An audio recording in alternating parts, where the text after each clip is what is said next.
Okay, so my name is Jasmine, and I'm doing an informative speech, and this is my audience. Should we wave?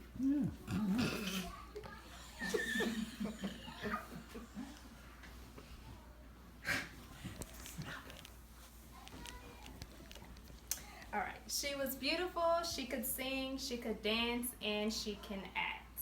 Most importantly, she had the magnetism that could attract the audience and hold their attention. She had everything it took to be a major star in the 1950s, everything that is except white skin. She was the beautiful Dorothy Dandridge. Okay. Okay. So today we're going to discuss her early life, her career, and her untimely tragic death. Much of the information I'm going to share with you guys today came from the biography of Dorothy Dandridge and the encyclopedia. She was born November 9th, 1922, to a single mother. She never knew her dad. Her mother actually had a live-in girlfriend. So for the 1920s and 30s, that was very unconventional, frowned upon. Also, the girlfriend was very abusive towards Dorothy and her sister. So she had a very turbulent childhood.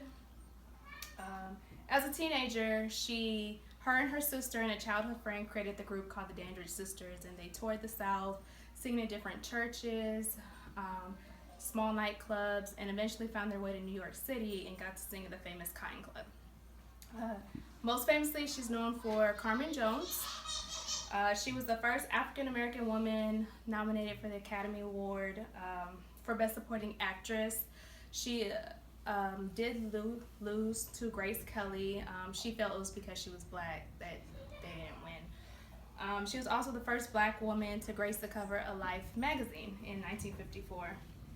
Despite Carmen Jones being very successful, Dorothy Dandridge had trouble finding the roles that she wanted to play. Back in the 50s, the film producers, didn't believe blacks had a place in film. So they minimized their roles to slaves, mammies, and like drivers.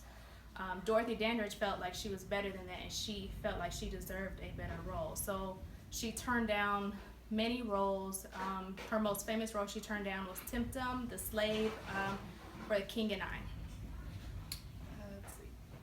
She was quoted as saying, "If I were white, I would be able to capture the world." She also had a daughter with a singer and ex-husband, Harold Nicholas. Her daughter was actually born with severe Down syndrome. She gave birth to her daughter in her home. Her husband at the time was actually, what they say there, he was in the streets. He was never home. And so because she ended up giving birth alone, she felt like that there wasn't enough oxygen that got to the baby's brain in time, and she felt like she caused her child's condition. So she paid for private care as long as she could.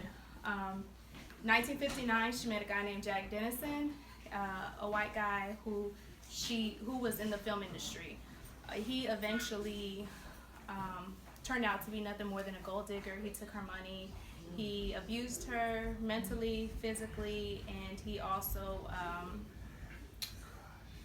took her money and did a lot of get rich quick schemes. So eventually she was left with no money. She could no longer afford to care for her daughter. So she ended up putting her daughter in like a mental institution, like a stay institution. So a lot of that weighed on her. She began addicted to alcohol, antidepressants. September 8th, 1965, she was found dead in her home with apparent overdose. Her manager actually found her. She only had a little over $2 in her account at the time of her death. She was 42 years old. So, known as the Black Marilyn Monroe, she paved the way for many of today's Hollywood stars like Halle Berry, Jada Pinkett Smith, Whitney Houston, and so many more.